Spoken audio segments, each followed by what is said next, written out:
Assalamu alaikum. Welcome to Millennium TV News. This is Ishra Jahan with the top stories. The African American vote in South Carolina. US not ready to end Iran sanctions over nuclear deal. A test of retail politics for Trump in Iowa. House opens inquiry into deaths of drugs-dependent newborns. Taiwan President frontrunner Tsai Ing-wen casts vote. Viewers, now the detail. Democratic presidential hopefuls are working to connect with black voters ahead of the debate in South Carolina. Just ahead of Democratic presidential debate in Charleston, African American voters are weighing their options. Abby Jenkins worked on the Barack Obama campaign in 2008. His decision was clear then, but he is undecided. Abby Jenkins, Charleston president and 2008 field organizer for Obama campaign, saying, "If you have a track record of showing that you have been active in the African American community, if you had either voted or you have done some things that you can put up on the table that I have successfully done, XYZ, then that's proof for me." South Carolina is the first in South primary and the first state with substantial African American population. At the Charity Missionary Baptist Church, Reverend Nelson B. Rivers, a National Action Network leader, says the candidates will have to prove they will do right by his community. Reverend Nelson B. Rivers III, pastor at Charity Missionary Baptist Church and Vice President of Religious Affairs and External Relations at National Action Network, saying, "If you articulate and support the policy issues that are fair to African Americans, you will get their vote. Those policy issues also include gun control, healthcare, and a myriad others." At a restaurant popular among African Americans in Charleston, locals say there's a lot of issues their votes will depend on. Marquette Mapp, longshoreman, saying, "I'm tired of coming home every day and seeing another child, another father, another mother being killed because of a gun. So that would be number one reason for me, gun violence." Hillary Douglas, retired federal government employee, saying, "My thing though is to be sure that we get somebody elected who's concerned with the welfare of the average American, the working man." The Democrats will have to address these issues soon, as the Democratic primary will be here before they know it. Washington says it is waiting for the International Atomic Agency to verify Tehran is complying with nuclear deal. America has said it is not ready to suspend economic sanctions against Iran because its compliance with the nuclear deal has not been verified. White House spokesman Josh Earnest said on Friday that Iran was making important progress towards curbing the nuclear program and that it is possible that Tehran had already completed all the necessary steps. But Earnest and Iran will not get any sanctions relief until the International Atomic Energy Agency has independently verified that all steps have been completed. Washington wants to make sure that Iran does not cut any corners, he added. US officials earlier in the week had said that implementation day for the Iran nuclear deal could occur within days. Tehran expects to quickly recoup some $100 billion worth of its assets that have been frozen in overseas banks, a tremendous windfall for an economy with a GDP of little more than $400 billion in 2014. While the Iranians have aggressively courted foreign companies and investors in recent months, it is unclear how quickly contracts can be finalized. Also unknown is how determined major Western firms in particular will be given the risk of snapback sanctions if Iran violates the deal and the history of US penalties against European hands that have previously conducted business with Iran. Meanwhile, on Friday, Washington and Secretary of State John Kerry will meet on Iran's foreign minister and the European Union's foreign policy chief in Vienna on Saturday to discuss Tehran's nuclear deal. Presidential candidate Donald Trump enters with retail politics arena with a stop at Pizza Ranch at Waukee, Iowa. Okay.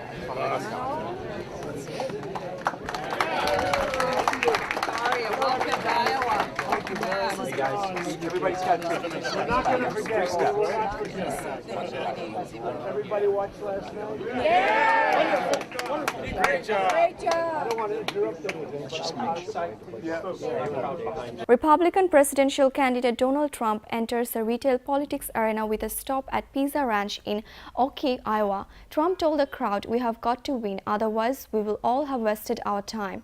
When a reporter asked him about Iowa, Trump said, "I love Iowa and I think we are going to do great."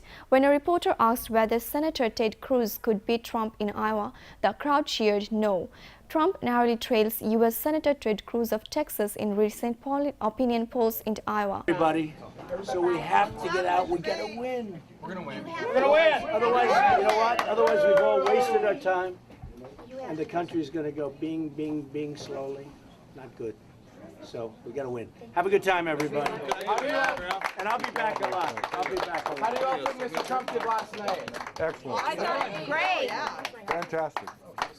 Best Christmas present I ever got, right there. Even you thought I did well. How do you feel about Iowa, Mr. Trump? I love Iowa, and I think we're going to do great. Look at all the volunteers we have. These are great people. Anything new you learned from them here today? I learn a lot from these people. These are great people. Have a good time, God everybody. Cruz bless gonna beat you here? Who? What? Is Cruz gonna beat you here? Fighter.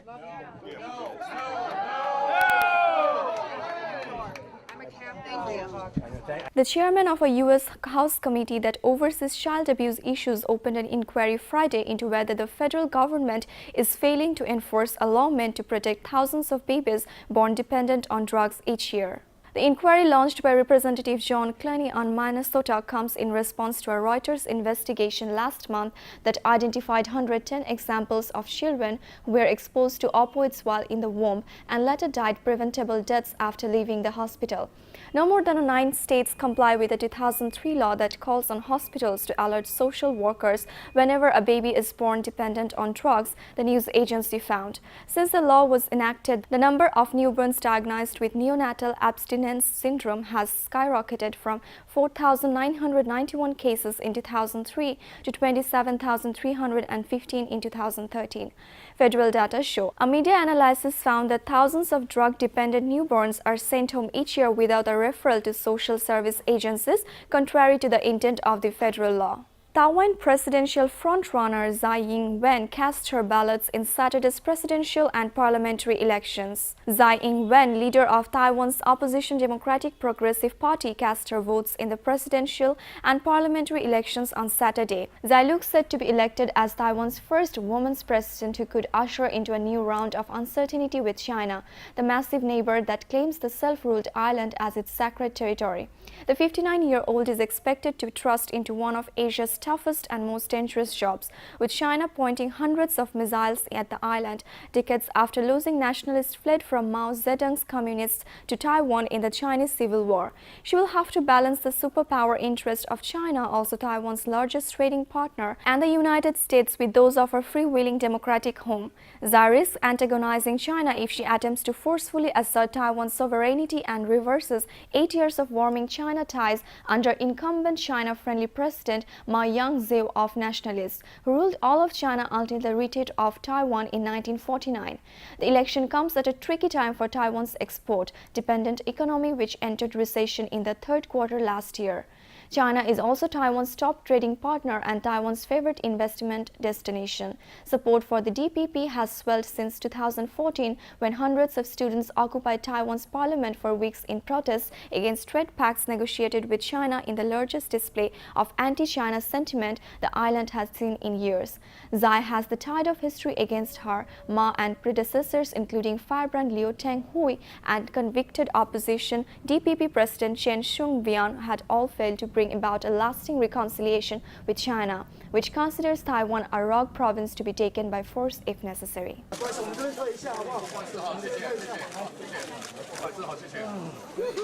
Viewers, at least 20 dead in Burkina Faso hotel attack. At least 14 dead, 27 injured in Japan bus crash.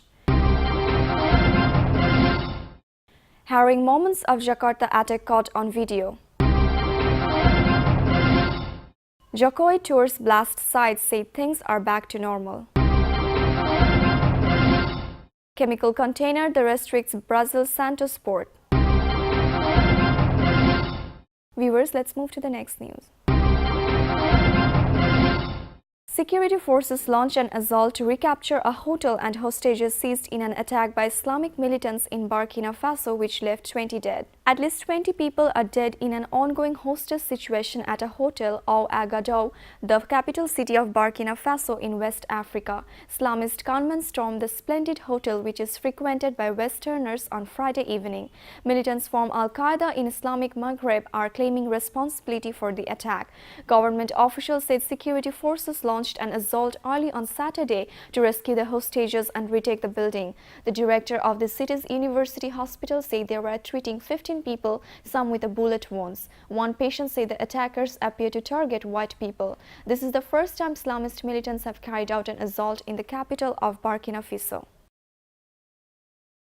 A bus carrying people on a sky tour crashed in Nagano Prefecture in Japan, killing at least 14 people. A bus carrying participants in a sky tour crashed Friday morning in Japan's Nagano Prefecture, killing 14 people and injuring another 27. Japanese Chief Cabinet Secretary Yoshihide Suga said that the latest information was that of the 41 people on board, no one escaped unharmed. We have received information that of the people on the bus, 14 people have been killed and 27 others were injured, Suga said. Suga said that there would have been an investigation into what happened. The government will look into prevent accidents like this. First of all, look into the cause of the accident and implement safety measures. According to the Japanese media, the bus crashed at 1:55 a.m. locally and the two drivers were among those killed.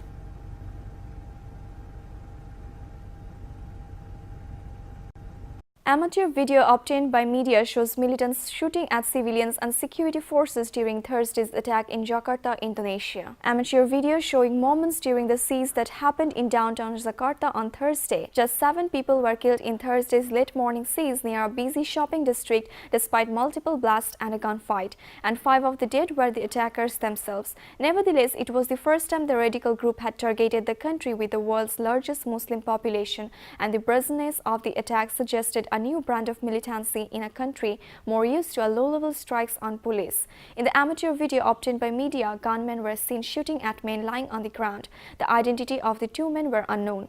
Grenades were also seen being thrown during the standoff. It also showed gunfight exchange between the police and at least 2 attackers, who then detonated a bomb. An Indonesian and a man of dual Canadian-Algerian nationality were killed among with the attackers. 24 people were seriously wounded, including an Austrian, a German and a Dutchman. Islamic State said it's claimed its responsibility that a group of soldiers of the Caliphate in Indonesia targeted a gathering from the Crusader Alliance that fights the Islamic State in Jakarta. Police confirmed that Islamic State was responsible and named an Indonesian militant, Bahru Naim, as the mastermind.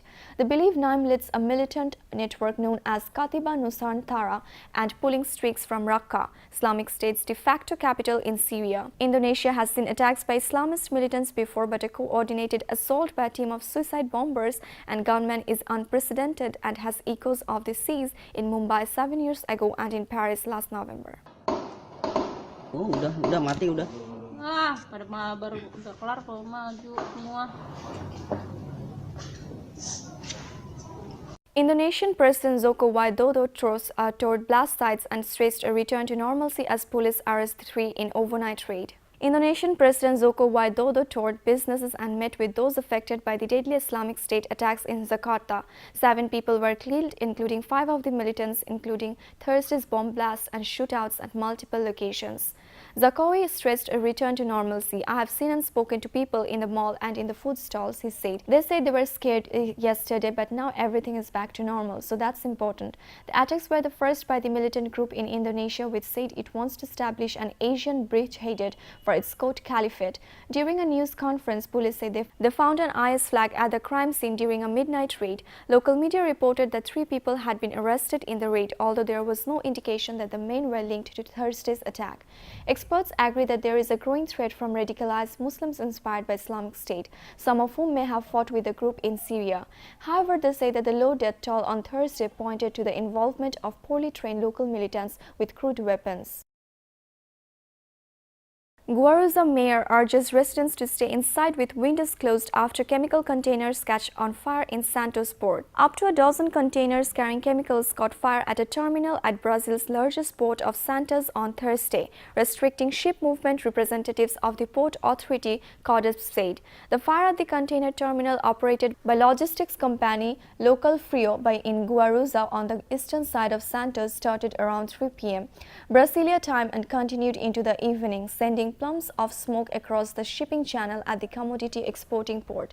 The Port Authority said in a statement it had stopped ships from docking at a terminal operated by Santos Brazil's next to Local Frio's Alfandegado terminal because of smoke, but otherwise the port was operating normally. Santos Brazil also said its operations were stopped indefinitely. A spokeswoman for Local Frio, which exports general cargo as well as chemicals used for refrigeration, said emergency measures were in place and the terminal had been evacuated.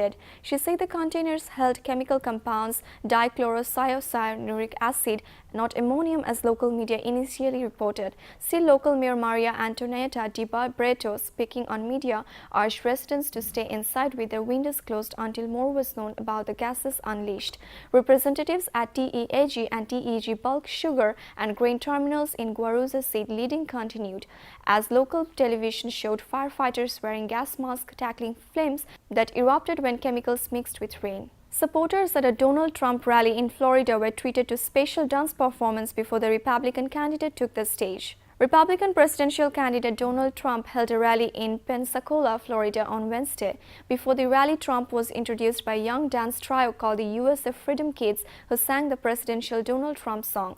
Local media quoted the lyrics as "Cowardice, are you serious? Apologies for freedom, I can't handle this. When freedom rings, answer the call. On your feet, stand up tall. Freedom's honor soldiers USA. Enemies of freedom face the music. Come on boys, take them down. President Donald Trump knows how to make America great.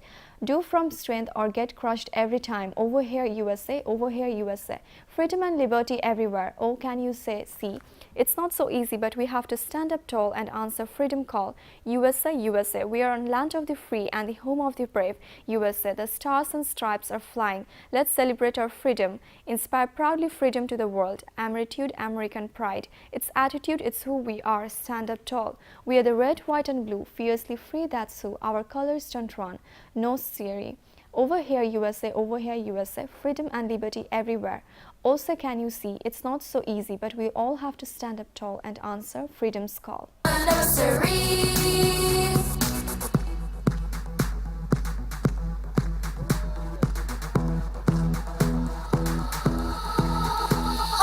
here, USA! Over there, USA!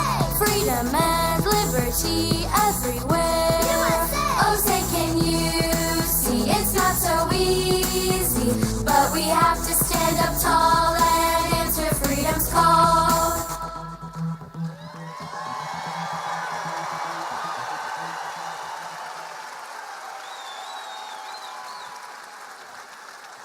Bells tolled at a church in Florence, Italy, where American's Ashley Olsen was buried by loved ones 1 week after her alleged murder by a man she met at a local club. The bells tolled in Florence for American Ashley Olsen. The 35-year-old Florida native was murdered in her apartment last weekend and was remembered by loved ones at Santo Spirito Church in the city center on Friday.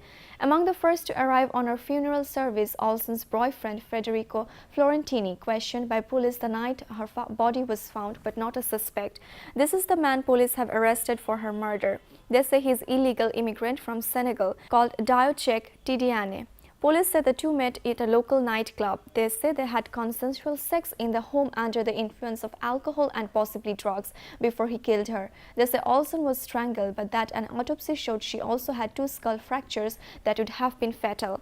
Olsen's murder had attracted huge media attention. Outside her home, people offer floral tributes and condolences, but wonder too, could the young woman have had things differently that night? Florence resident Elisabetta Reedy saying, "You don't go like this with someone you have only known for 3 hours, taking him to your home. A murder is always terrible and disturbing, but she was not careful."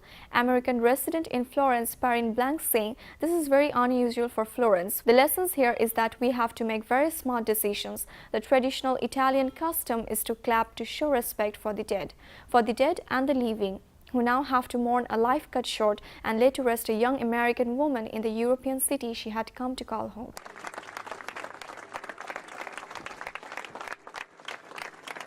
The Anglican Church slapped sanctions on the U.S. branch for supporting same-sex marriage, averting a formal schism in world's third largest Christian denomination. The Canterbury Cathedral becomes the site of protests. On Friday, the Anglican Church slapped sanctions on its liberal U.S. branch for supporting same-sex marriage.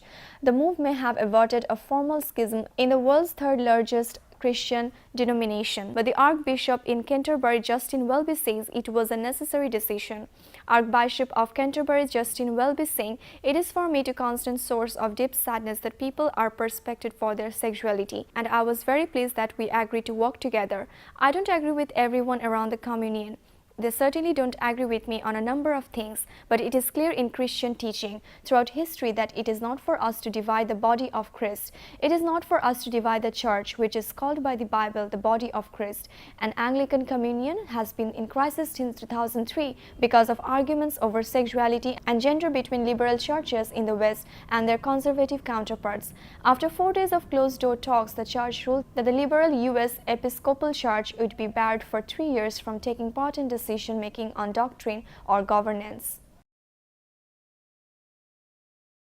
A surveillance camera captures a morning rush hour gas explosion on a Mexico City street that leaves 10 people injured. 10 people were injured after a Friday morning gas explosion at a Mexico City restaurant sent glass and debris flying onto morning rush hour traffic.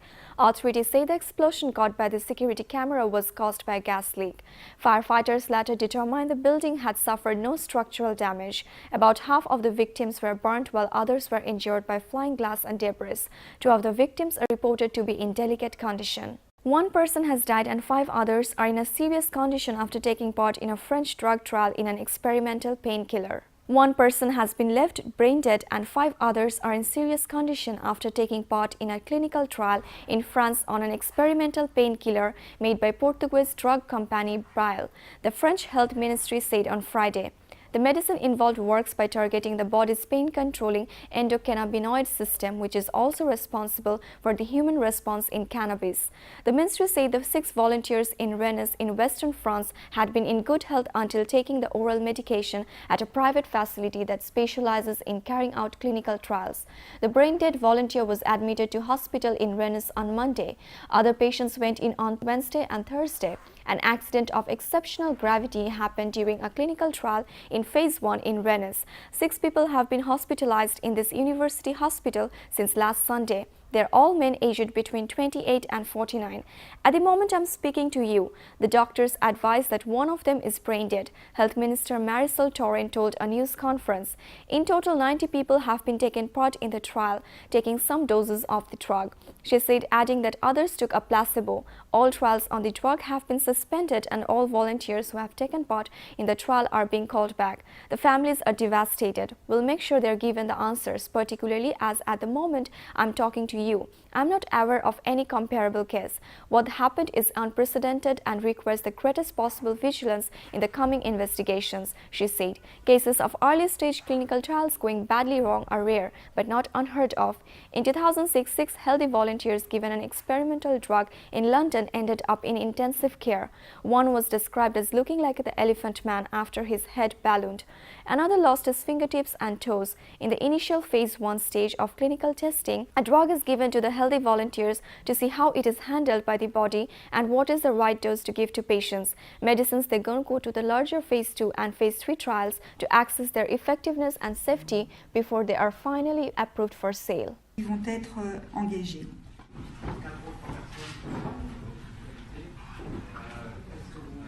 Some 500 migrants finish move from makeshift accommodation to another part of the Calais jungle after police order. It's been called the jungle, a makeshift home for migrants near the French port city of Calais now. For hundreds, it's time to move on. The move follows an injunction by French police to free a 100-meter stretch along a nearby road. This was announced earlier this week that when the French port city of Calais opened its first migrant shelters due to house 1,500 migrants previously living in squalor in the camp.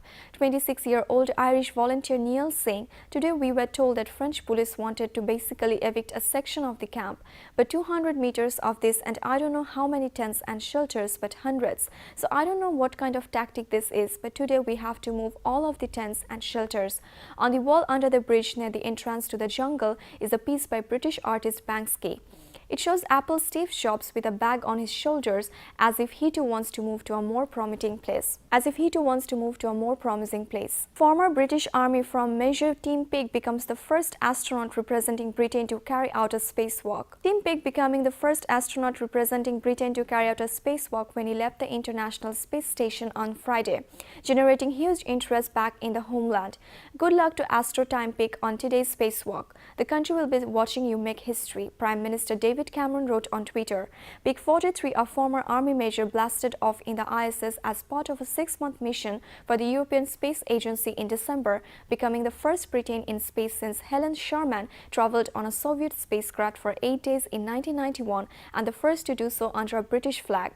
Peake's mission has attracted widespread attention in Britain, with his spacewalk beamed live on News Channel. The ESA said the spacewalk would at least about 6 hours, and Peake and NASA astronaut Tim Cooper replaced failed solar shunt unit when transfers electrical power generated by solar panels. Viewers, now the business news.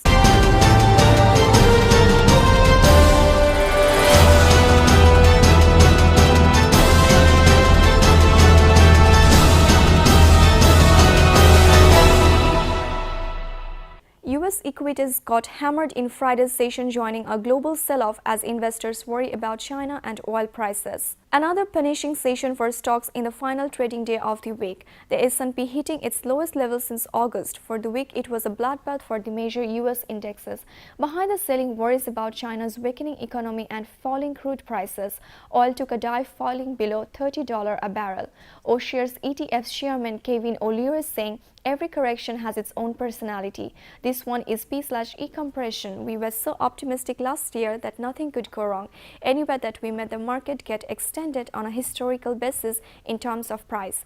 Earnings multiples. Intel taking a big hit after an earning disappointment after the bell Thursday.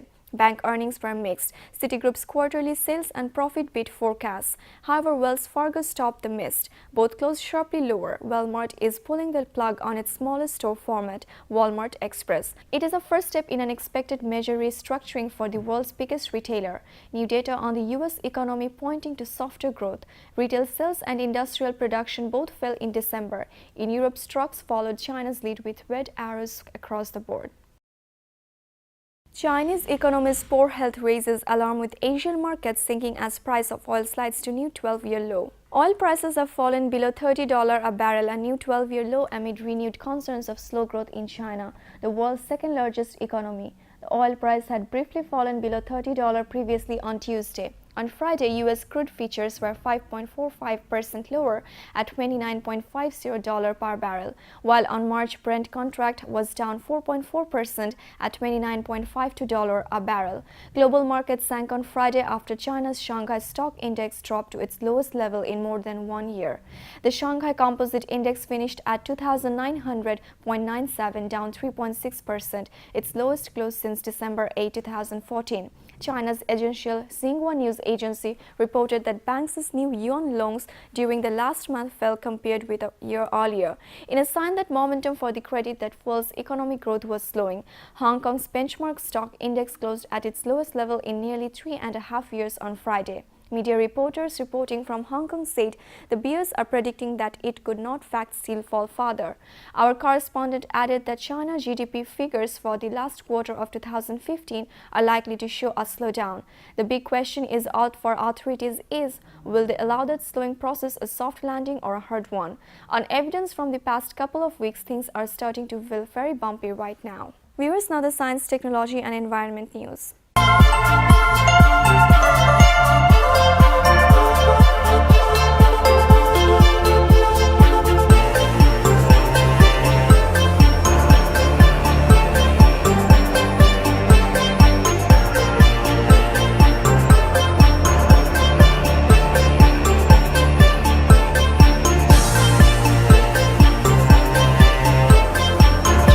NASA cut short a spacewalk on Friday at the International Space Station right after one of the astronauts reported a leak in the spacesuit helmet, the U.S. Space Agency said. Tim Peake, who on the mission became the first astronaut from Britain to walk in space, and U.S. astronaut Tim Copra had finished the primary goal of their outing when Copra reported a water ball had formed in his helmet. The astronauts were not in any danger, but NASA curtailed the spacewalk as a precautionary flight after directing Royce Refrenew after said during an interview on NASA TV. Peake 43, a former army major, blasted off to the station as part of the 6-month mission for the European Space Agency in December, becoming the first Briton in space since Helen Sharman traveled on a Soviet spacecraft for 8 days in 1991, and the first to do so under a British flag. His mission has attracted widespread attention in Britain, with news channel beaming live coverage of the spacewalk. We are all watching, no pressure, wishing you a happy stroll outdoors in the universe. British musician Paul McCartney said on Twitter about 3 hours into Friday's spacewalk. Copra 52 reported that his helmet pad was damp and a ball of water had collected in his helmet, prompting NASA to end the mission. The leak increased as Copra and Peake returned to the airlock. It was quite noticeable, Copra later told ground controllers. Are operating normally. Tim Copra, how you doing? I'm doing well, thanks. I'm at the forward starboard side of Node 3. I see Tim Peake. Okay, we're happy with that, guys. We want Tim Copra to continue moving back towards the CETA spur, so grab your green hook on the way back for Tim Copra. We will have you get to the end of the CETA spur and just put a local down. That way we can get Tim Peake back to the airlock underneath and have good safety tether clearance. How's that sound to both of you guys?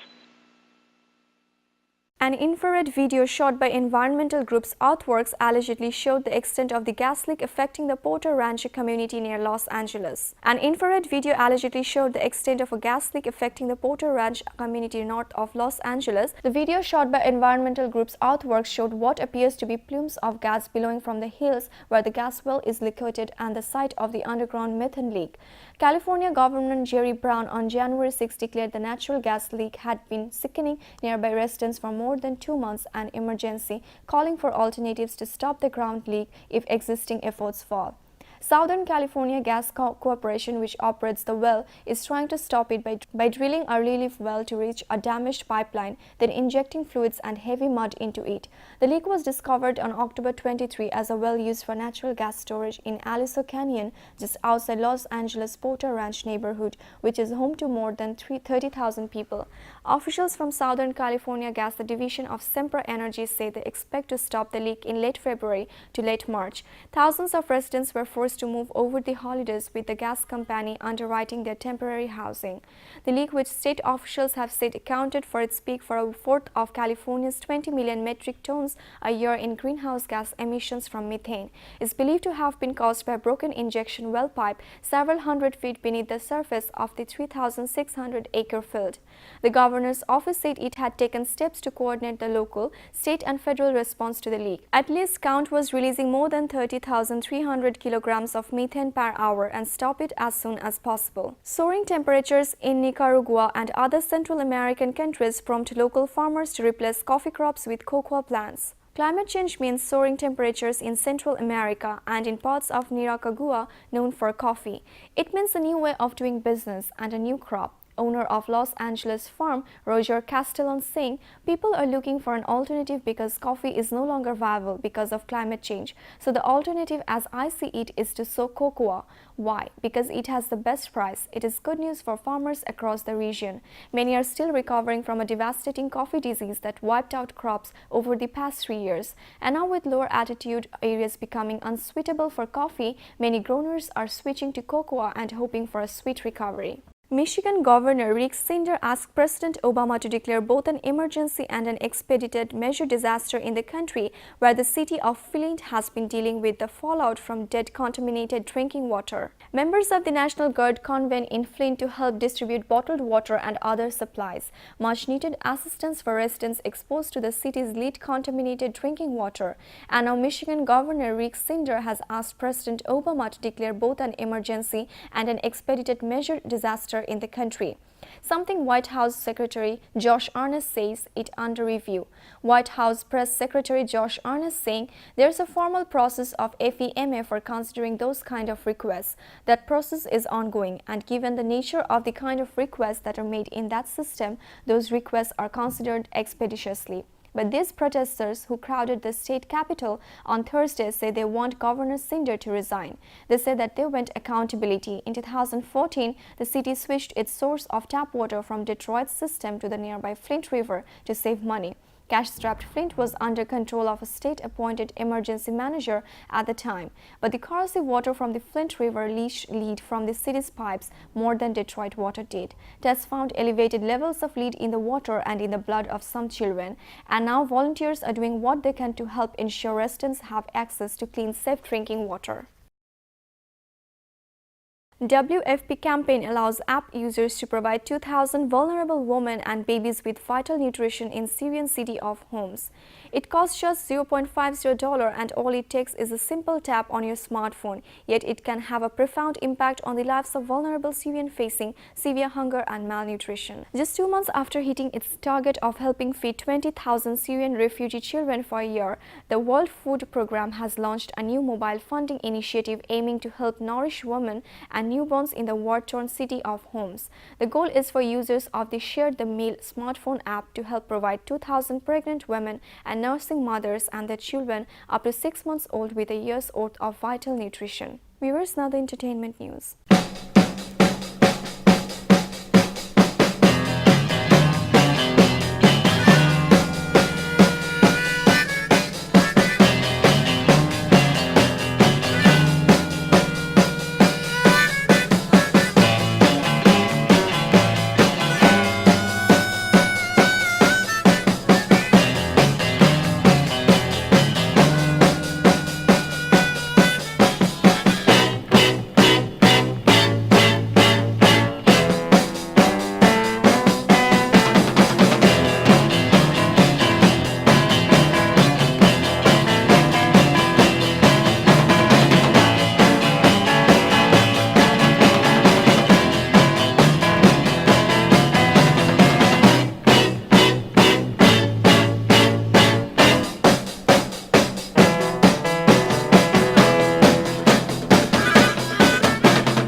London Festival of Lights illuminates the capital's most iconic landmarks. London visitors were able to see their favorite landmarks transformed by light at the first-year Lumiere London Festival, which opened on Thursday, from dazzling light installations suspended above Oxford Street to a vibrant circus display at King's Cross. An array of light installations created by UK and international artists were on display, spanning 30 locations across the capital.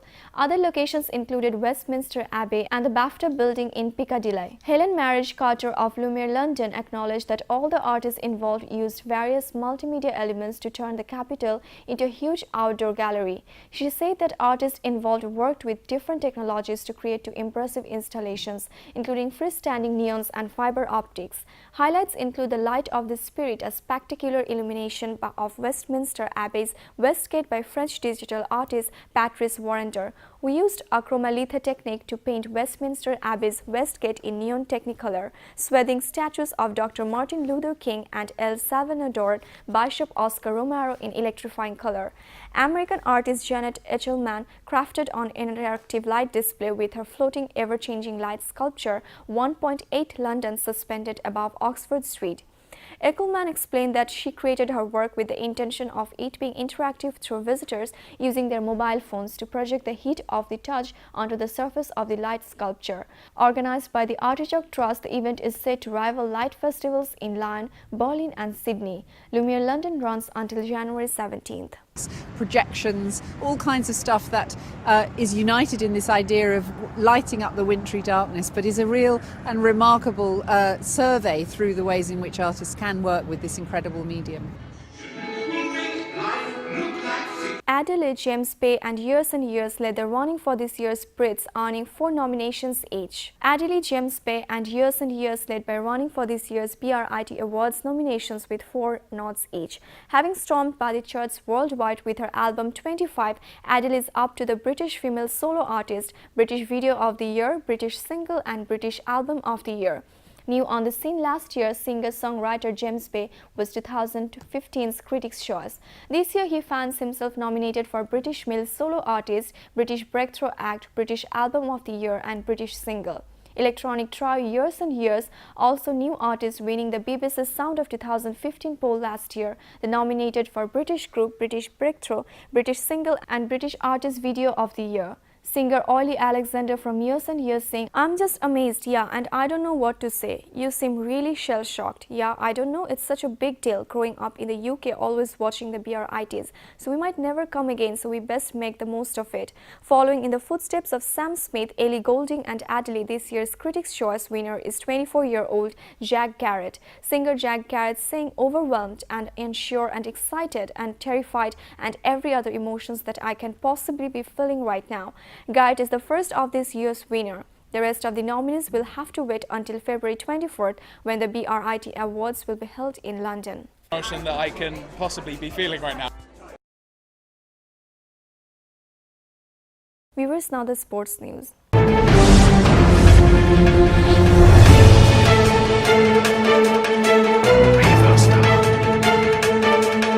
If the Carolina Panthers and Arizona Cardinals are to begin a new era of NFC reign, they will have to unseat the conference juggernauts of recent years during the NFL's divisional playoffs this weekend. The Panthers 15-1 and Cardinals 13-3 have each enjoyed franchise best campaigns that have earned them to the top seeds in the NFC, but their opponents command respect as annual contenders. The Seattle Seahawks 10-6 visited Carolina on Sunday as the two-line defending NFC camp champions, with one unforgettable goal line interception keeping them consecutive Super Bowl wins last February.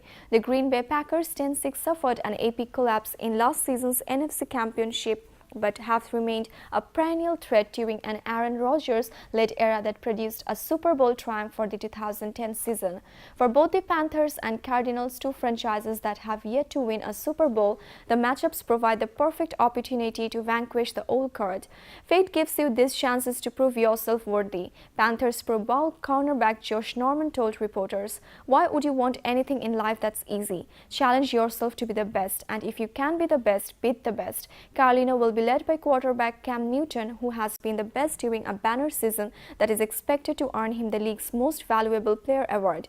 Newton tossed for 35 touchdowns and ran for 10 more as the Panthers flirted with regular season perfection. But in the Seahawks, he will face one of the NFL's most feared defenses. Newton was able to solve Seattle in a 27-23 win last October, but the playoffs are a different challenge. The Seahawks showed their mettle once again last week when they survived a 10-9 wildcard battle in frigid Minnesota temperatures. Seattle QB Russell Wilson is the dual threat counterpart to Newton and owns a 7-career playoff record. Seahawks-led running back Marshawn Lynch is still a question mark for the game as he has not played since mid-November because of abdomen surgery. In Arizona on Saturday, the Cardinals vow not to be complacent despite thrashing the Packers in penultimate game of their regular season. Green Bay was in the midst of an offensive slump at the time, but they appear to have turned the corner around a flashy 35-18 wildcard victory over the Washington Redskins last week. You look at them since we played them. They look like a completely different team, said Arizona counterback Zerad Powers. "We know Aaron is probably licking his chops, wanting to play us again." Rodgers is battled tested on this stage, while Cardinals veteran quarterback Carson Palmer has surprisingly never won a playoff game during his 12 seasons in the NFL. The Cardinals, much like the Panthers, are favored home team, yet they still find themselves with the most to prove. The National Football League dished out 6 more fines on Friday stemming from the ill-tempered AFC wildcard game between Cincinnati and Pittsburgh last week, with Bengals cornerback Adam Peckman Jones recurring the heaviest. Jones was fined $28,940 after drawing an unsportsmanlike conduct penalty for physical contact with a game official when he raged against Steelers assistant Joey Porter, who had ventured onto the field among Bengal players. Steelers coaches Porter and Mike Munchak were each fined $10,000 for their actions, while Steelers offensive lineman Raymond Foster was penalized $17,363 for unnecessary roughness, an NFL spokesman told media reporters. The league also fined Bengals defensive tackle Demeta Peko and defensive end Wallace Gilberry $8,681 apiece. The fines followed a 3-game suspension given to Bengals linebacker Vontaze Burfict on Monday for repeated violations of player safety rules. Burfict's punishment came after he struck Pittsburgh wide receiver Antonio Brown in the head of the passing play late in Saturday's playoff game, a collision that ultimately helped the Steelers claim a last-gasp 18-16 win to end the Bengals season. Burfict, who earlier made what appeared to be a game-clinching interception, hit Brown with the shoulder after a pass intended for the receiver sailed incomplete over his head. As Brown lay on the ground and officials were sorting out the penalty and trainers evaluated the receiver for a concussion, Bengals cornerback Jones raged against Porter. Both Burfict and Jones were handed 15-yard penalties on the play, moving Pittsburgh into range for a game-winning field goal. Pittsburgh offensive line coach Munchak was flagged in the first quarter for grabbing the jersey and some dreadlocks of safety Reggie Nelson, who had shoved a Steelers player out of bounds. Linebacker Burfict was sanctioned after being fined 4 times for safety violations last year, including a $50,000 penalty for unnecessarily contacting an opponent who was out of the play in their regular season finale against Baltimore. Serena Williams brushed off concerns about her fitness on Saturday and declared herself at 130% for her Australian Opening title defense. The 20-times Grand Slam singles champion has played almost no competitive tennis since the US Open last September and pulled out of the Hampton Cup 2 weeks ago with knee inflammation. Pictures of the 34-year-old taking a timeout during training circulated on social media on Saturday, raising concerns she might not be fit to take Camila Giorgi in the first round of Melbourne Park on Monday or Tuesday. Williams, though, said the knee inflammation was no longer a problem, it's actually really fine, and any issues she had on the practice courts was simply the result of her heavy training workload. I'm little tired today. I have been working so hard and doing so much work, so maybe I had a bad attitude out there, the world #1 and top seed told reporters. I'm at 120-130% right now. I actually wanted to have an easy day today, but to me in my mind Asa is just 2 hours of really intense working out. Williams said she would be relying on her vast experience to make up for the lack of time on court ahead of her 16th Australian Open, 6 of which she has won. I didn't believe the match play that I have wanted to have, she said, but after playing for so many years on tour, I should be able to focus on that and the fact that I have played a lot of matches. A shock defeat to Italy's Roberto Vinci in the semi-finals of last year's US Open denied Williams the chance of a single-season Grand Slam after she had won the Australian and French Opens as well as Wimbledon. Williams said she had neither prepared to discuss that missed chance nor would she contemplate her chances of achieving the rare featuring this year. I don't think about it. I never thought about it really, she said. It was in front of me last year, but it still wasn't there. So Williams also brushed off any thoughts that she might be suffering from nerves this year because of a lack on court action over the last 4 months. I don't have anything to prove, she said. I have nothing to lose. I can only gain. That's kind of how I look at it right now. Viewers, let's have a look at Millennium TV News Recap. The African American vote in South Carolina. US not ready to end Iran sanctions over nuclear deal. A test of retail politics for Trump in Iowa. House opens inquiry into deaths of drugs-dependent newborns. Taiwan President frontrunner Tsai Ing-wen cast vote. You are up to date with the top stories so far here on Millennium TV, and don't forget to log into www.millenniumtv.net. Thank you and stay with Millennium TV. Allah Hafiz.